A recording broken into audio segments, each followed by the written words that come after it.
Bom, então, meus irmãos, boa noite, né? Em primeiro lugar, eu quero agradecer à Casa Seva, né, por estar aqui novamente, eu também cumprindo um pouquinho da minha missão, né, que é de divulgar a doutrina espírita cristã, do qual eu estive afastada durante um bom período por necessidades pessoais. Mas graças a Deus nós estamos retornando, porque a nossa missão, aquela que Deus deu para cada um de nós, ela não pode ficar de lado. É o motivo principal da nossa encarnação. Todos nós reencarnamos com uma missão a cumprir. Missão que aceitamos e que muitas vezes nós pedimos na espiritualidade maior antes de reencarnar. Muitos, como o próprio Jesus Cristo, o Chico Xavier, Bezerra de Menezes, Sermão Dulce, Gandhi e muitos outros, tiveram missões enormes e que requerem grandes sacrifícios desses espíritos valorosos. E por isso eles são conhecidos como missionários na Terra. E isso é verdade. Mas e os outros? Os anônimos como nós, né? Será que nós reencarnamos apenas para testificar a missão desses companheiros iluminados? Ou todos os espíritos encarnados têm uma missão a cumprir aqui? O que vocês acham? Todo mundo tem uma missão a cumprir? Tem, não tem? Então, todos nós temos uma missão a cumprir. E então, lá no Livro dos Espíritos, o Allan Kardec, né, na questão 573, a pergunta que foi feita é essa: ó, em que consiste a missão dos homens encarnados? E essa resposta vai instruir esse nosso bate-papo de hoje, tá? Aí o Espírito da Verdade respondeu assim, ó: em instruir os homens, em lhes auxiliar o progresso, em melhorar as instituições por meios diretos e materiais. As missões, porém, são mais ou menos gerais e importantes. O que cultiva a terra desempenha tão nobre missão como o que governa ou o que instrui. Tudo na natureza se encadeia. Ao mesmo tempo que o espírito se depura pela encarnação, ele concorre, ou seja, ele participa dessa forma para a execução dos desígnios da providência. E aqui essa última frase aqui dessa resposta, eu acho que nos diz tudo o que precisamos saber. Cada um tem nesse mundo a sua missão, porque todos podem ter alguma utilidade. Ninguém nasce aqui de graça. Ninguém vem para cá para passear. Eu mesmo tenho mania de comentar com amigos meus. Outro dia uma amiga falou assim para mim: nossa, mas você corre o dia inteiro, você corre para lá e para cá, toda vez que a gente procura você está ocupada. Aí eu falei assim: ó, gente, o negócio é o seguinte, tem gente que vem ao mundo a passeio e tem gente que vem ao mundo a trabalho, e eu faço parte do segundo grupo. Mas isso é mentira. Ninguém vem para cá a passeio, não. O que não significa que essa estadia aqui não possa ser suave e plena de alegria. Mas todo mundo vem a trabalho. Por quê? Porque cada um tem uma missão. E essa questão aqui, ó, ela nos mostra direitinho quais são os objetivos da missão de cada um de nós. Está bem claro lá, até coloquei em vermelho. 1, instruir os homens. 2, auxiliar o progresso. E 3, melhorar as instituições. Então, olha o tamanho da nossa responsabilidade, não importando o grau da nossa missão, certo? Então, nós vamos falar rapidamente aqui, ó, sobre esses 3 objetivos, sobre essas 3 finalidades da missão de cada um de nós aqui na Terra. Instruir os homens, certo? Quando a gente ouve o verbo instruir, a gente logo pensa assim, instruir é ensinar, não é?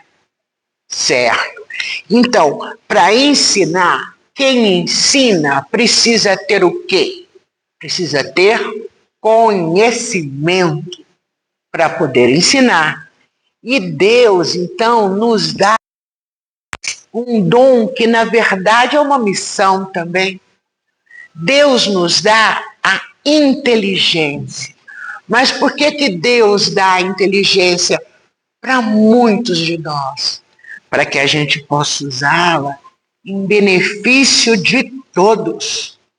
Para que a gente possa, através dessa inteligência que Deus nos deu, estarmos auxiliando aos nossos irmãos, estarmos mostrando o caminho a seguir. E não somos nós que estamos fazendo isso, não. Nós somos e sempre seremos apenas um canal que a espiritualidade maior usa para fazer com que aquilo que ela quer que chegue a todos possa realmente chegar. Então a gente tem que ver o seguinte, o que é a inteligência, então? Ele é mais que um dom, né? A inteligência é uma missão. Aqui, ó, lá no Evangelho segundo o Espiritismo, lá no capítulo 7, Bem-aventurados os pobres de espírito, o item 13 fala da missão do homem inteligente na Terra. E depois de falar muito sobre tudo que o homem inteligente faz, deve fazer, ele termina dizendo assim, ó, a inteligência é uma missão que Deus vos dá, pondo-vos nas mãos o instrumento com que podeis desenvolver, por vossa vez, as inteligências retardatárias e conduzi-las a ele. Por quê, gente? Nós sabemos que os espíritos encarnados, cada um está em um grau de evolução, certo? Então, alguns de nós que estamos em um grau levemente superior, que temos o dom e a missão da inteligência, temos também a obrigação, o dever de usar essa inteligência para ajudar aqueles nossos outros irmãos que ainda estão galgando degraus um pouquinho abaixo do que nós estamos. Então, gente, nós estamos vendo aqui que a inteligência é uma missão. Mas não é para fazer uma carícia no nosso orgulho ou na nossa vaidade, não. É para auxiliar o trabalho da espiritualidade conosco, né? Ok, então. O segundo objetivo da missão de cada um de nós aqui, conforme disse Allan Kardec, é de auxiliar o progresso. Aí a gente pergunta, mas progresso de quê? Primeiramente nosso, né? E depois dos nossos próximos, dos próximos mais próximos, e finalmente de toda a humanidade, né? E para isso, gente, nós estamos todos indiscutivelmente colocados pela sabedoria divina no lugar certo e com as pessoas ideais para fazer o melhor ao nosso alcance. Então não vamos reclamar, não. A gente não vai falar assim, nossa senhora, mas que família essa minha. Eu merecia uma coisa melhor. Pelo amor de Deus. Esse centro que eu estou frequentando, nada desenvolve ali. Gente, não é assim que nós vamos auxiliar o progresso. É, acima de tudo, mais uma vez, com humildade, sem orgulho, sem vaidade, porque se nós estamos aqui hoje, se a Valéria está aqui hoje sentadinha conversando com vocês sobre a missão de cada um de nós, é porque este é o lugar onde a Valéria tem que estar. E eu estou com as pessoas certas que a espiritualidade colocou aqui para ouvir essas instruções que não são minhas, são da espiritualidade maior. Ok, gente? Então, quando várias pessoas se reúnem para se ajudar, a gente chama isso de quê? De construção. Auxiliar o progresso. Nós estamos construindo o progresso dentro de cada um de nós e dentro de todas as pessoas que estão ao nosso redor. E é essa construção, gente, que vai auxiliar o progresso de todos. Mas aí a gente está fazendo uma construção, precisa de uma base.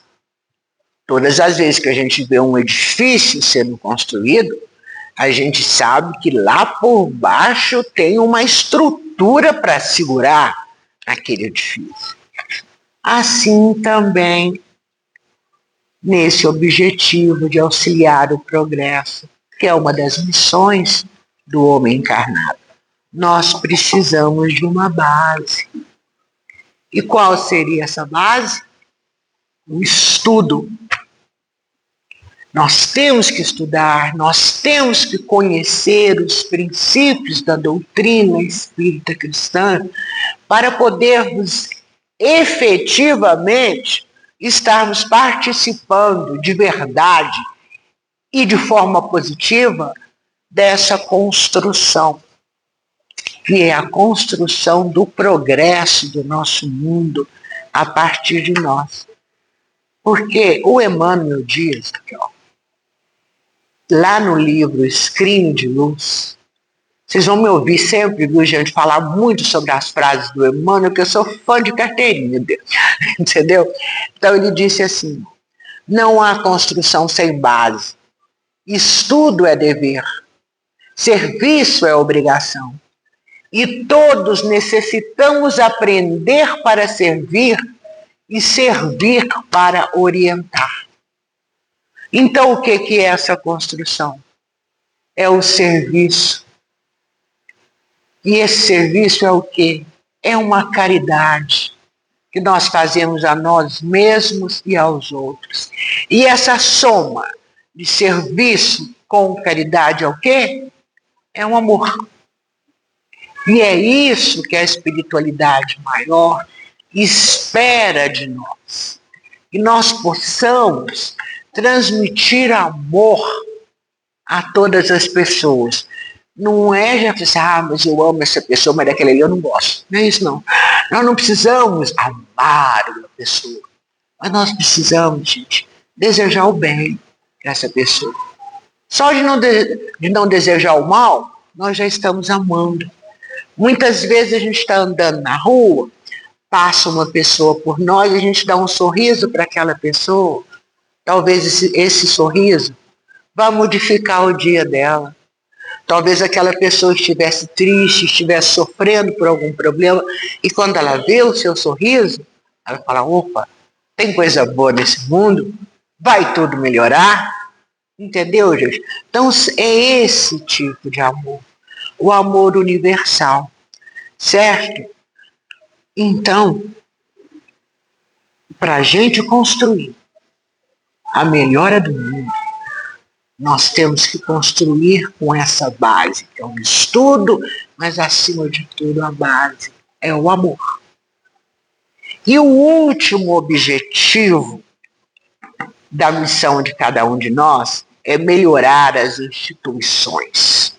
O que seriam essas instituições? É tudo que está aqui no nosso mundo, na sociedade, as igrejas, os templos, as escolas, os hospitais, as repartições públicas, as casas, os condomínios, a nossa casa, que também é uma instituição. Porque o mundo, gente, no momento, a gente pode dizer que o mundo se assemelha a uma grande cidade cujos fundamentos não a suportam. Agora, a gente estava falando que para construir um edifício precisa de um fundamento bom. O mundo hoje em dia está com os fundamentos abalados. Por quê, gente? A gente vê todo dia, né? Os valores morais totalmente em declínio, não é? A liberdade sendo confundida com libertinagem e a indisciplina que vem com uma máscara de revisão de conduta. Nós costumamos falar assim, mas o mundo está mudando, nós temos que acompanhar as mudanças. Mas acompanhar as mudanças do mundo não significa termos o direito de ser indisciplinados. Nós temos que entender que o nosso direito termina quando começa o direito do nosso próximo. Certo? Agora, isso tudo que está acontecendo hoje em dia aqui no nosso mundo, por incrível que pareça, gente, é positivo, é necessário, porque o nosso planeta Terra está passando por uma transição enorme. Então, tudo isso que nós vemos acontecer, mesmo essas guerras gigantescas que a gente vê, são necessárias. Porque tudo isso é uma tempestade. Mas é uma tempestade de transição pela qual a Terra precisa passar para deixar de ser um planeta de provas e expiações e passar a ser um planeta de regeneração. Não é? Então, gente, muitas vezes a gente pensa assim, eu quero melhorar as instituições terrenas, sim.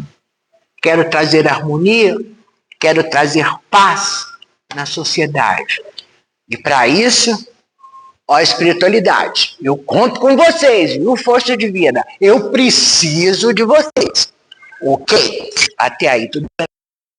Só que assim como nós precisamos das forças divinas para trabalhar e cumprir a nossa missão aqui, as forças divinas também precisam de nós. Certo? E elas contam conosco 24 horas por dia. É uma união de forças, né? Quando a gente une mãos assim, a gente não está passando só essa união física, nós estamos passando energia positiva. E a espiritualidade também precisa de nós. Mais uma vez, o Emmanuel vem dizer assim, se esperamos, isso lá no livro Mãos Unidas, inclusive esse livro Mãos Unidas, gente, é um livro que eu recomendo a todo mundo que tiver vontade de ler, que o faça, porque são lições maravilhosas, que nos auxiliam em momentos muito difíceis da vida. Eu não sei se nós temos esse livro aqui na biblioteca, depois é bom até olhar. Então o Emmanuel diz assim, se esperamos pelas forças divinas, as forças divinas igualmente esperam por nós. Saibamos, consequentemente, prestigiá-las e acolhê-las em nossa área de trabalho e em nosso ideal, estimulando a sementeira da paz e fortalecendo o serviço de elevação. Emmanuel colocou aqui de uma forma lógica, que não deixa a menor dúvida que nós precisamos nos unir à espiritualidade para conseguirmos desempenhar a nossa missão. Né? E esses objetivos, esses 3 objetivos que a gente conversou até agora, eles não se aplicam só aos espíritos iluminados que vieram aqui para nos orientar a todos. Esses três princípios se aplicaram tanto ao Chico Xavier, ao Gandhi, à irmã Dulce, como a minha, a Ana Cláudia, a vocês, a todo mundo, Porque, independente do grau de responsabilidade da nossa missão, os princípios são sempre o mesmo. Porque vocês lembram quando a gente falou lá no começo, naquela questão 573 do Livro dos Espíritos, aquela frase que eu falei que é uma frase que me encanta? Por que então que eles servem para todo mundo? Porque cada um tem nesse mundo a sua missão, porque todos podem ter alguma utilidade. Adorei, Ana Cláudia, a resposta daquela questão. 573 do Livro dos Espíritos. Pois não. Se todos nós temos uma missão, mas também nós temos o arbítrio. Certo. E aí, se eu bem, não cumpro a minha missão. Eu vou te responder contando uma historinha rapidinha que nem estava encaixada aqui. Mas eu vou colocar ela aqui porque ela responde direitinho. Está lá no livro Lindos Contos de Chico Xavier. A historinha chama-se A Casca de Banana. O que aconteceu? O senhor Belarmino, lá em cima, antes de reencarnar, ele combinou para o próprio de todos que a sua missão seria de auxiliar as crianças desamparadas aqui na Terra. E ele estudou bastante e foi orientado e veio aqui para a Terra com todas as bênçãos da espiritualidade. E desde cedo ele começou a sentir um grande interesse pelas crianças dos orfanatos, aquelas crianças abandonadas, ou mesmo crianças que tinham pai e mãe, mas que tinham uma infância muito triste, que isso acontece, viu, gente? Não é só as crianças abandonadas literalmente, não. Tem criança abandonada dentro de casa junto com o pai e com a mãe. Demais, certo? Seu Belarmino, então, foi. Eu vou fazer isso, foi indo. Só que o seu Belarmino precisava trabalhar também. E entre as coisas que a espiritualidade dotou o Belarmino, uma delas foi uma potente inteligência. Nós já vimos que ele precisava da inteligência para cumprir a missão dele. Então ele se tornou um empresário, porque ele achava que se tornando um empresário, ele ia ter mais recursos para cumprir a missão dele. Até aí tudo bem. E como ele era muito inteligente, muito perspicaz, ele foi crescendo, ficando rico, ficou milionário, esqueceu da missão dele. Usou o seu livre-arbítrio para fazer uma curvinha no caminho e esqueceu da missão dele. E aí foi vivendo. Um dia, ele estava saindo lá do prédio onde ele tinha a empresa dele e escorregou numa casca de banana. Ele escorregou, caiu e bateu aqui, ó, essa parte posterior do crânio, no mármore da escada. E fez aquela hemorragia total lá dentro. Ele não ia conseguir se libertar daquilo, não ia sair daquilo. Aí, enquanto ele estava deitado lá no hospital, ele reviu a vida dele inteira. E aí o guia espiritual que o acompanhou durante toda a vida chegou ali para ajudá-lo no desencarne. E ele pediu para ele: deixa eu ficar mais um pouco aqui. Agora que eu vi o que eu tinha que fazer.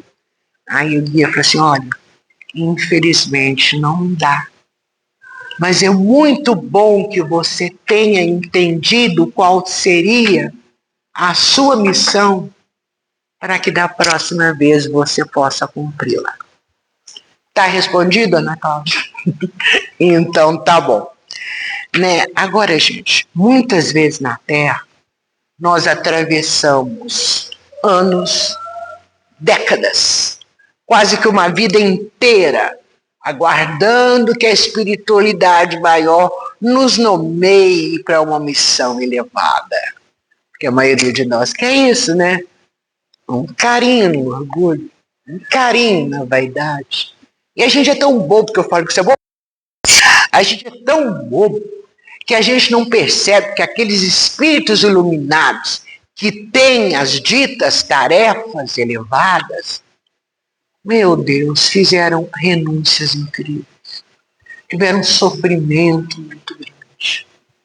Entendeu? Mas nós queremos os louros, nós não queremos o que vem antes dos louros.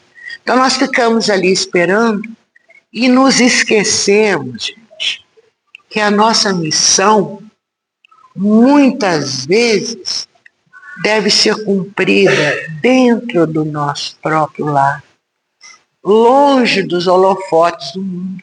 Entendeu? E que missão é essa? Essa missão pode aparecer de várias formas, eu vou colocar aqui poucas, só para a gente ter uma ideia. Ela pode ser aquela criança desamparada que vem pedir assistência na nossa porta, igual as crianças que o Belarmino tinha que ter cuidado e não cuidou. Né? Pode ser aquele parente desequilibrado em casa que vem nos cobrar o quê? Paciência. Pode ser o nosso vizinho em dificuldade que está nos pedindo um socorro.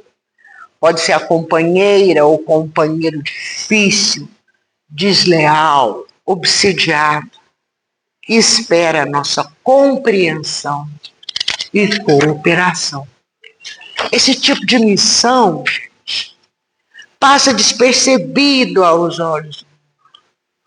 Está ali sob o manto da paciência, da humildade e muitas vezes da incompreensão dos outros. Porque muitas vezes nós vemos uma pessoa que se dedica profundamente a alguém que nós achamos que não merece aquela dedicação. Então nós não compreendemos. Como nós somos muito falhos, esse é uma lei, que o que a gente sabe fazer muito bem é isso. Mas é uma missão.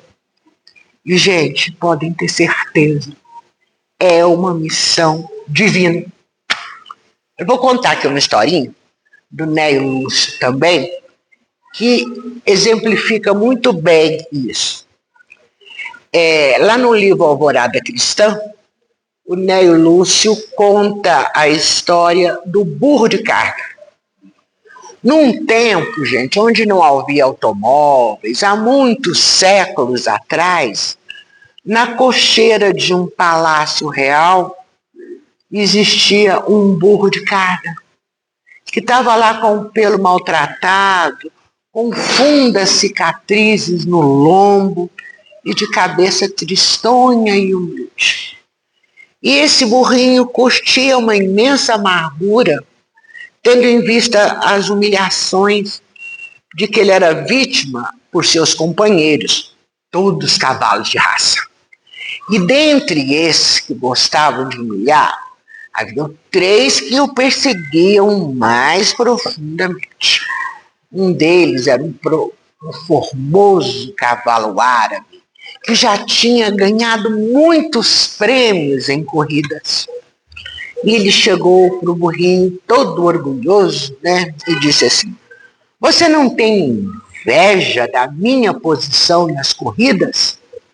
Eu sou acariciado por princesas e elogiado por reis, e você não é nada. O burrinho ficou quietinho. Mas aí um potro, de fina origem inglesa, resolveu responder o que o cavalo árabe tinha dito. Chegou e falou assim: mas como conseguirá um burro entender o brilho e o gosto da caça e da corrida? E o burrinho lá, quietinho. Aí veio o pior de todos, que era um cavalo de ascendência húngara, muito nervoso e tal coisa, né, que se achava, né? Aí ele entrou no assunto e comentou assim: há uns 10 anos atrás, eu vi esse miserável desse burro sendo rudemente tratado por um homem bruto. Mas ele é tão covarde que não chegou nem a reagir, nem mesmo com um coice. eu tenho vergonha de ter a sua companhia aqui na cocheira. E o infortunado animalzinho recebia os insultos resignadamente. Nesse momento, o rei chegou na cocheira, junto com o chefe das cavalariças, e disse: olha, eu preciso de um animal para um serviço de grande responsabilidade. Um animal que seja dócil e educado e que mereça toda a nossa confiança.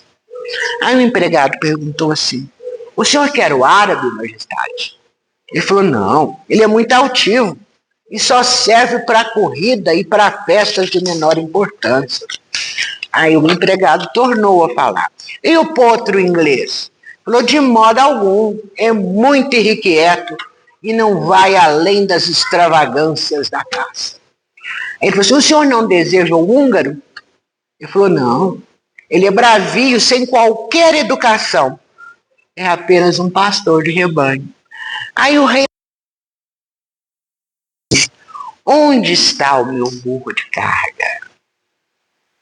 E o próprio rei tirou carinhosamente o burrinho de lá, mandou que cuidassem do pelo dele, que lhe dessem a alimentação adequada, e uma semana depois colocou uma manta com todas as armas do reino sobre o burrinho e entregou a ele o seu maior tesouro, seu filho, que era uma criança, para fazer uma longa viagem.